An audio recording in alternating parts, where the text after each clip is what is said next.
Paul, welcome to Rochay Lead Movers and Shakers. It's a real pleasure to be here. I'm a big fan of the magazine. It's lovely to meet you. Thank you very much. Thank you. Paul, what drives you?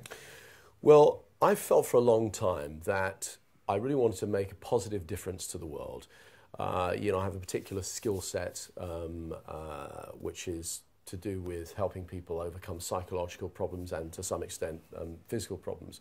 And I always want to be the best at anything, So some of it is altruistic, is want to help people, sure. And some of it is I'm, egotistical. I just like to be the best. If I was making garden furniture, or if I was cakes or something like that, I would want to be the best at it because I'm a perfectionist. But I genuinely get very happy from helping people. Whenever I receive a positive letter or I see something nice on Facebook, or somebody says to me in the street that I've done something that's helped them, I get a very good feeling from that. I also I like testing the boundaries. So many of the things that I do were not necessarily mainstream, although some of them become mainstream, like hypnosis is now widely used by psychologists and doctors. And when I started doing some of the things that I'm doing, they're a little bit controversial. So, especially hypnosis when you first started, right? I was, literally, it was like witchcraft, So I don't mind causing a little bit of a stir. Yeah. I think I'm driven really by I'm fascinated by personal development. So I'm more interested in helping, and often I can help other people way better than I can help myself. Yeah. But that's always the case, isn't it, as well? Yes, heal thyself, yes. People say. But I like it. I like a nice lifestyle. My favourite toast is love and friends. I think it's so important to have love in your life, be that romantic love or certainly, love and respect of people who are nice and support you. Yeah. And great friends, is very, very important to me. But I wake up each day and I think, what am I going to do today? How am I going to make the world a better place? How am I my values are definitely love, laughter, loyalty, creativity, those sorts of things. So I see life as an opportunity, as a challenge. I mean, sometimes it's more challenging than other times, and. I don't have all the answers. Yeah. I'm not a guru. I'm very much like a technician, a sort of psychological technician.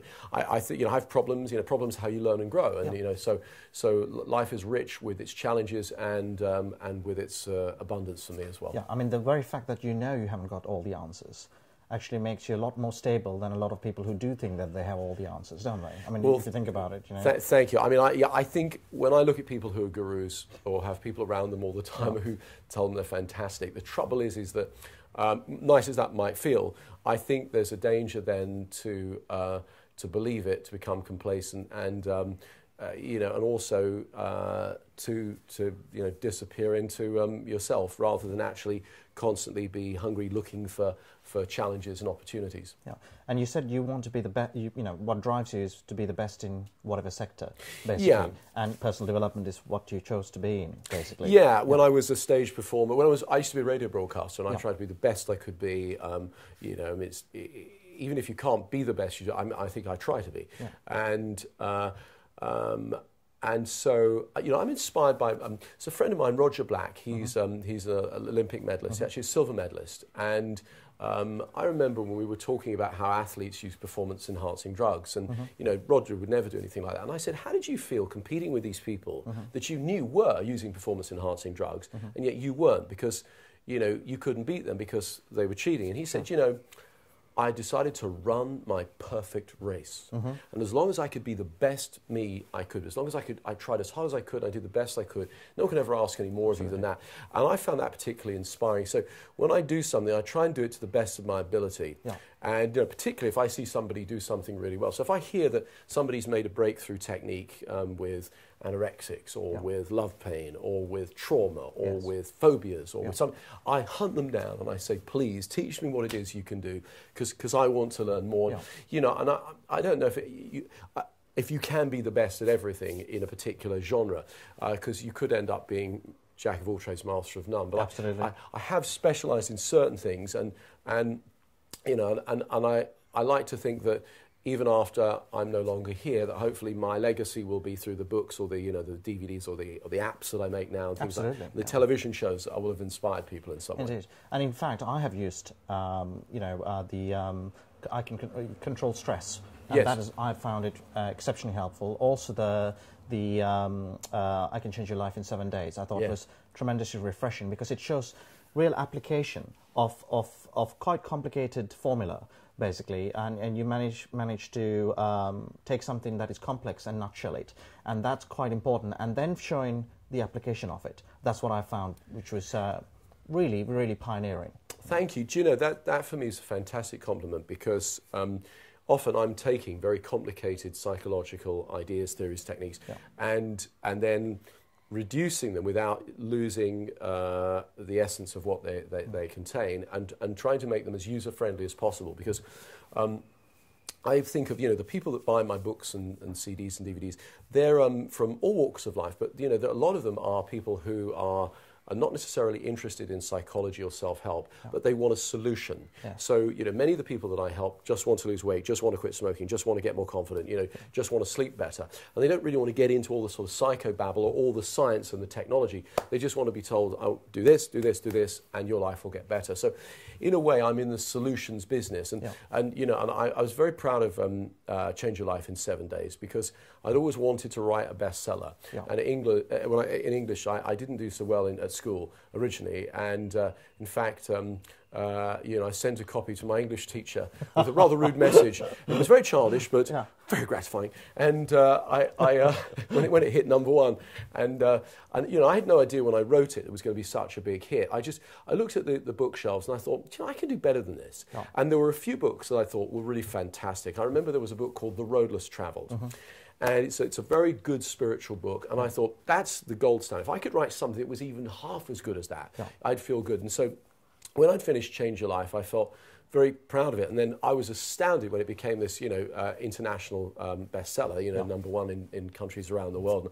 And even nowadays, I still stop and think, I don't know how this ever happened. I'm surprised. Because one of the things that I noticed, I still do read a lot of books. And what you did there is, you've had to read possibly about 100, 200 books to encapsulate all the information that you nutshell there. And I think that's what's crucial, because no one has no one makes the time essentially to go and find the details and really see what really works and more results oriented. And that's what's great, because if you apply it, it would work. Basically, it's simple. It's like success, isn't it? There's a formula, and success leaves clues, basically. And I think that then I've also read the I Can Make You Rich, and I found that very, very interesting because. I always say to people, success is like a combination lock, right? But I saw that also mentioned, and and it is a formula. There's no point having 3 combinations for a 4-digit combination lock. You're not going to open that lock, basically. Yes. And what people don't talk about is mindset is far more important than the than shall we say the process. Yes. Because the process you can emulate. Yeah. But you have to get to that mindset before you emulate the process. I totally agree. I think that success and happiness are not accidents that just sort of randomly, accidentally happen to some people and not others. I think that success and happiness are created by certain ways of thinking and acting in the world. And you're absolutely right. You can know the formula for being a great skier, for being a great negotiator, for being a good salesperson, whatever it is. But if you haven't got the right mindset to go with that, then it's just like you can have the ingredients for cooking something, but you've got to actually have the right mindset to put it together, and self-belief and confidence, patience, perseverance, all these sorts of things, can be elements that sometimes people don't possess that actually sabotage them. Some of my favourite success stories are about people who've achieved in the face of great odds, who've done things where the odds were stacked against them.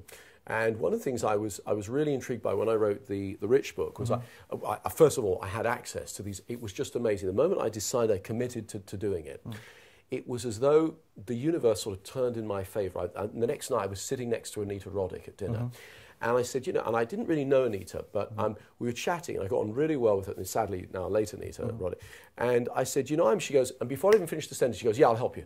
I went, oh my God. Yeah. Then, a few nights later, Richard Branson rang me about a particular thing he wanted. And I said, Richard, I really want to study you. And he goes, oh, okay, all right, that's fine.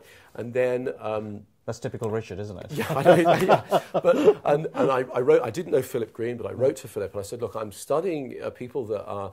I don't consider just necessarily, financially rich, but I think emotionally rich or interesting. People who've got who've made a difference, who are self-made, who are positive and uplifting. Yeah. And and I wrote to Philip and he said, yeah, certainly, come on. And what was really interesting was I found there were. Even though all of these people are very, powerful, interesting individuals, there were key things that were similar across all of the rich people I studied: Stelios, Sol Kerzner, the Barclay brothers, Richard Branson, Anita Roddick, etc. And they all had these. They had similar mindsets when it came to being rich, and I mean not just financially rich, emotionally rich. Yeah. And so that's really what I put as a formula in the book. What I liked specifically was about the fact that your focus was mindset, and then you led to structure and process, essentially. As in, one of the things that I remember is the shortest business plan. Yes. Okay, and I've done that, and I've read so many business plan books, and they're like 200 pages, right? Yes. And to get to that point. And if you think about it, a business plan should be quite simple, quite straightforward, okay? And it should give you a snapshot of where you're going, how you're going to achieve it, and what are the key performance indicators, basically. And in the business plan, it will, the shortest business plan, it showed that. And that was quite important, I think, because majority of books out there and quite a lot of people who do seminars and so on, what they do is they give you the long-winded version. Yeah. And a lot of people start something like that, and then they get to about 27%, and they give up. Yes. Okay, they think, oh, for God's sake. And the other thing is, one of the things that you focus on mindset that I firmly believe is that nothing comes, without any effort. Yes. Basically. Yes. And one thing, before you break through, you're going to hit some setbacks. Yes. Right? And the capacity to get over those setbacks or get around them is what's crucial, basically. Yes. And you outline that, and I find each of the books, I can see on time keeps getting better as you keep getting older, because that's wisdom as well, I think. Thank you. And you're welcome. And wisdom doesn't come easy either. Sometimes you can gain wisdom from other people's mistakes and other people's gains, and also sometimes it's your very own. Basically. So that leads me to my next question. Sure. What would you say the most valuable wisdom that you would say, let's say you have very little time to live, that you would give to someone? Do you know, I've asked other people this question as well, and it's I think it's a brilliant question, by the way. Thank you. It's if you could give one piece of, and I've heard some fascinating answers over the years. My personal one would be, you get more of what you focus on in life. So if you're always thinking about, why does this happen to me, or how can I, years ago I worked with a golfer, and this was a champion golfer who kept hitting the ball in the bunker. And so I flew out to America, and I said, so show me what you do. He goes, well, I think to myself, I mustn't hit it in that bunker there. And even though the pin, the hole is there, he hits it, and he goes, it doesn't just go in the bunker, it goes right in the middle of the bunker perfectly. Yeah. And I went, well, in order to not do something, we've got to first think about it. So, he makes a picture of the bunker, and I mustn't do that, and then he puts an X through it. But the unconscious mind doesn't process the negation. Yeah. So, for example, if I say, try not to think of elephants, or try to think of blue, or something like that, you have to think of it to then not think of it. So I said, why don't you try not to hit it in the hole? He goes, well, that's, I said, just trust me. He goes, bam, straight next to the hole. Yeah. And so very often, people spend a lot of time thinking about what it is they don't want. And which is, right, because we need to prepare for all the potential problems, downsiding it, if you like. But we need to think about what we do want. Yeah. And, I suppose far too much time is spent by people worrying about... In fact, Mark Twain said, I've been through some terrible things in my life, and some of them actually happened. Yeah. So, very often we think about all these things that go wrong, which we need to, but we also need to think about what could go right. So I would say if I had one single piece of advice, it would be... we get more of what we focus on. Very invaluable, I must say. Thank you, thank you. Paul, since we met last time, it's been some time now, shall we say, and indeed things have moved exceptionally well towards you, and you were the catalyst, you were driving it, and there was a lot of hard work, smart work as well, and I find it very intriguing, or laughable as well at the same time, how people try to pick on the most minute details, trying to say, epitomize someone's flaws, shall we say? Sure. And there's no human beings without any flaws. And what I find is that obviously it says a lot about themselves. Who, it takes no courage to be a critique. Yes, in my view. So anyway. Yes, and what's one of the things when we did the interview for the magazine, I read it and I went, what a novel idea! You print your question, my answer, and then there isn't any chippy comments. I mean, that's a revolution in journalism. And I'm a public figure, so I expect to be criticised. And particularly if you hold yourself up and say, "Look, I've got some of the answers," then I think I'm going to get more scrutiny than perhaps other people, or in certain areas I will do. And so, I mean, I'd prefer if people looked at the positive rather than the negative, but I think we do need to be able to be critical and to scrutinise people. But it does amaze me when, particularly, I live in the United States most of the time, and there's less jealousy, criticism, and hang-ups about people succeeding there than there is, say, here in the United Kingdom. And I think that this country would be, the United Kingdom would be better if we stopped criticising anyone who'd achieved or trying to pull them down. And in Scandinavia they have that saying, the tallest poppy gets cut down first. So basically, don't try and overachieve.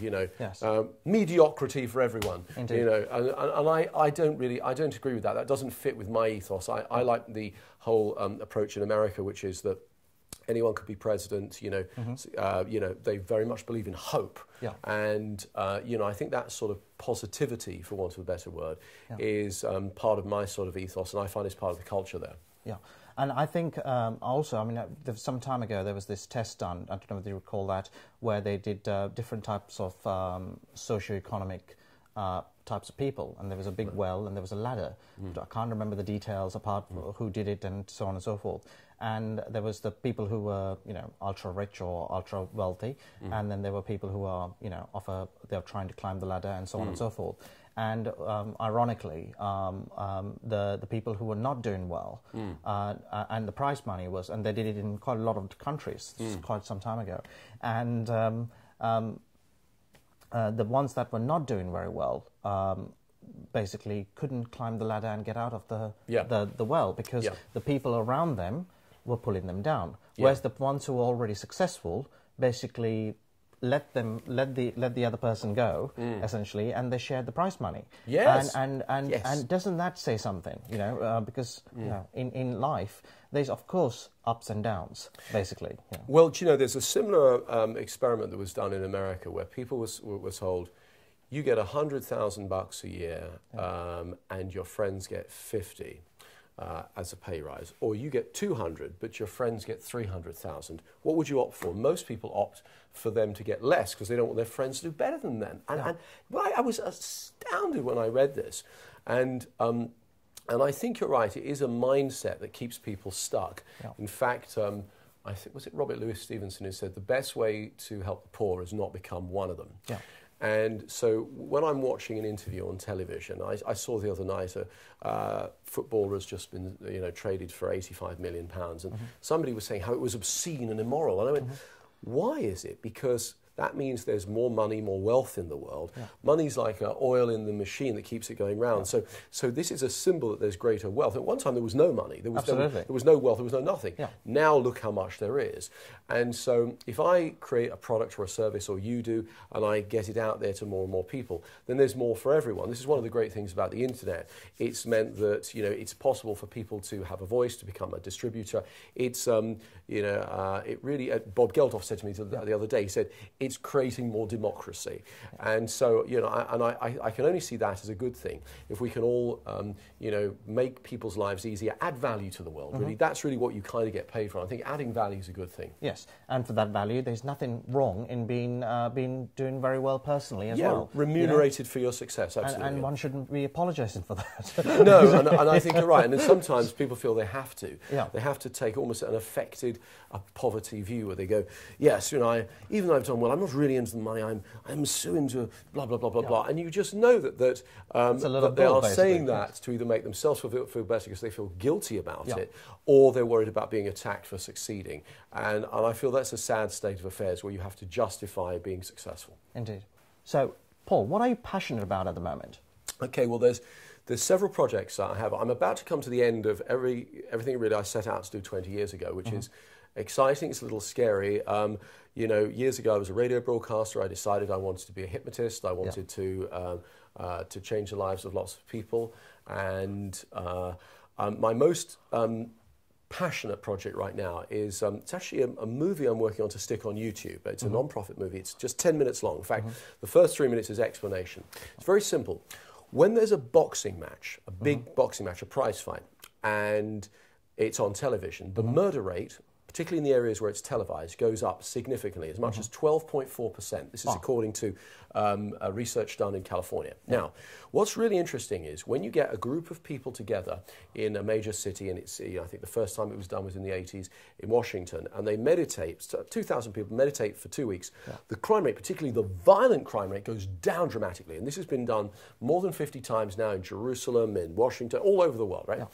And what we found then is that basically a small group of people in a concentrated mindset of either aggression or euphoria has the ability to affect the mindset and then the behavior of the greater group. And this is not just my findings. These are scientific facts that have been unusual anomalies that scientists have been looking at for years now. So I explain all this in a few minutes, and then a friend of mine who's a Zen master has developed this fantastic meditation that is being researched at Utah University, and they found that they can take somebody who's never meditated before, or they can take, you know, a seasoned meditator and stick them together in one of these amazing image resonancing chambers, and they have the almost identical brain signature within a few moments. That's amazing. Yeah.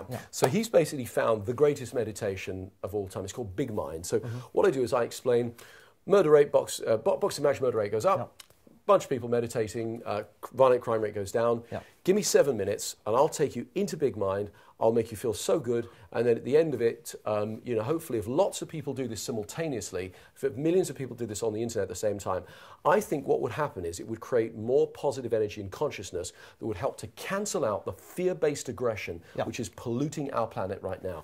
So that's, you know, that's what I'm most passionate about. Obviously, I still have projects. I'm working on another book. I'm working on a series of apps. I think it's great now that people can, you know, can just have me on their smartphone. They're feeling a bit, you know, nervous for a presentation. They just hit a button and I talk them into a better place. Or, you know, they want to overeat, or they're having trouble sleeping. You know, people frequently come and they go, I'll go to sleep with you, you know. They hold up their phone and they say at night, I'm feeling a bit tense, I don't think I'm going to be able to sleep. I hit a button and then you relax me and I feel so good. So technology is helping me to do my job better.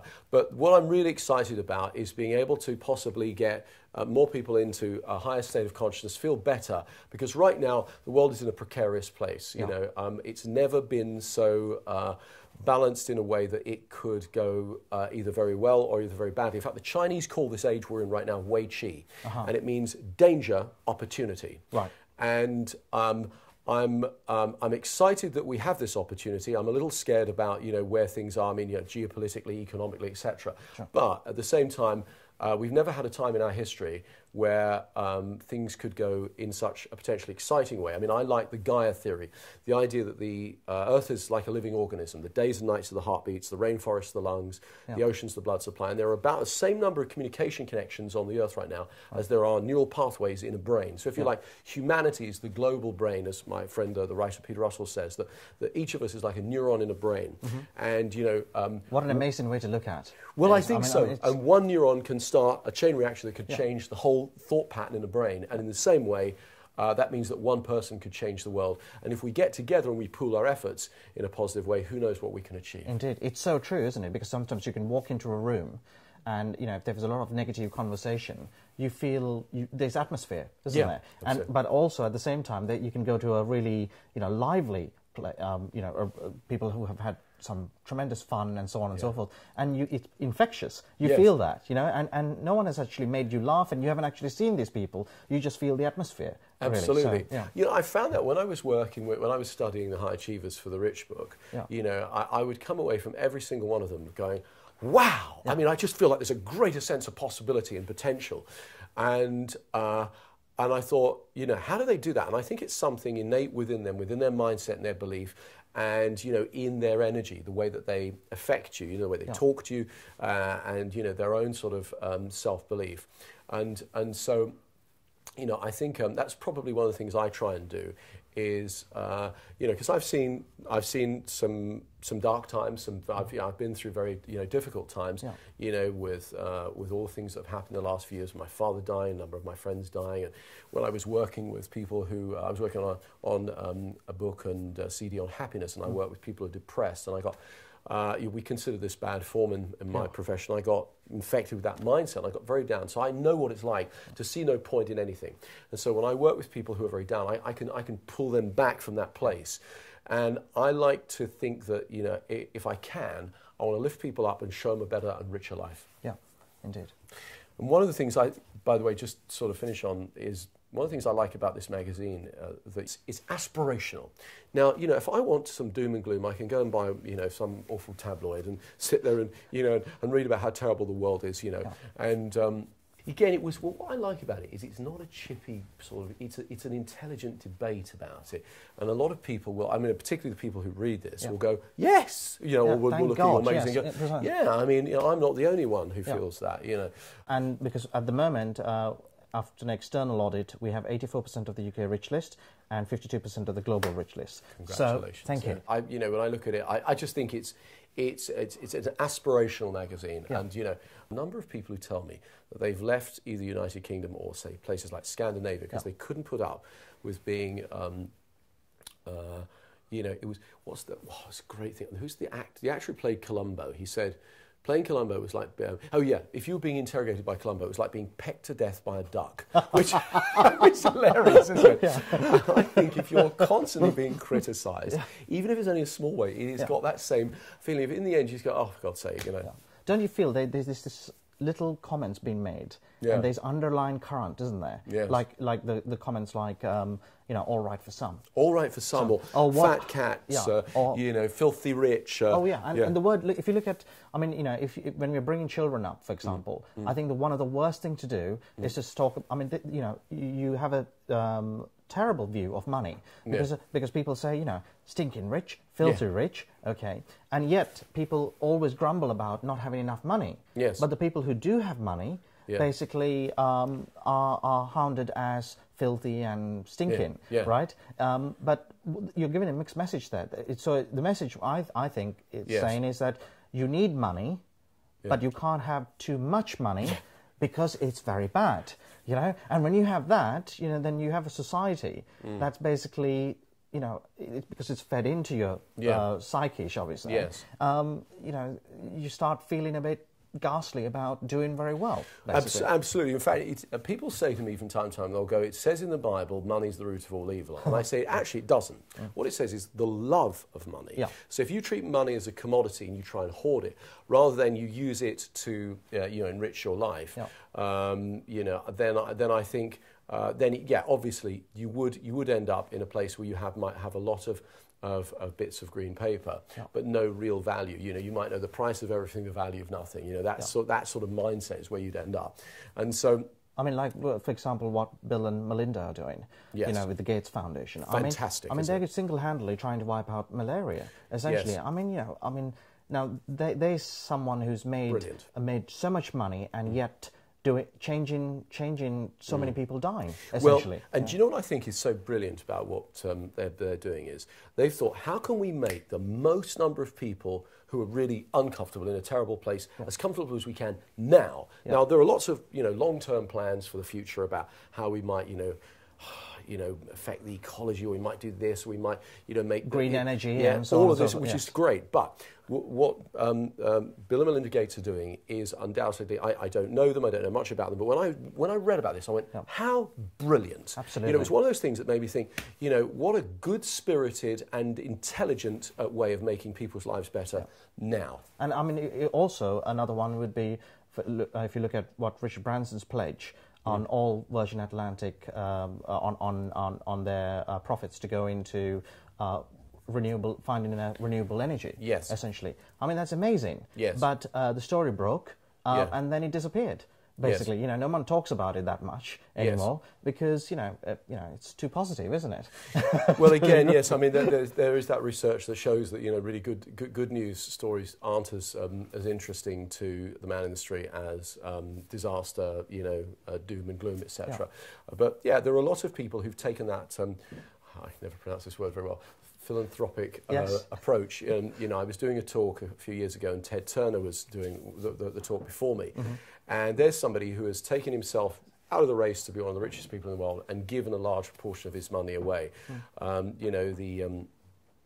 There are industrialists and great achievers through history who've made fortunes and then given it back to society, to create a richer world. And I think that says something about you as a person if you do. Yeah.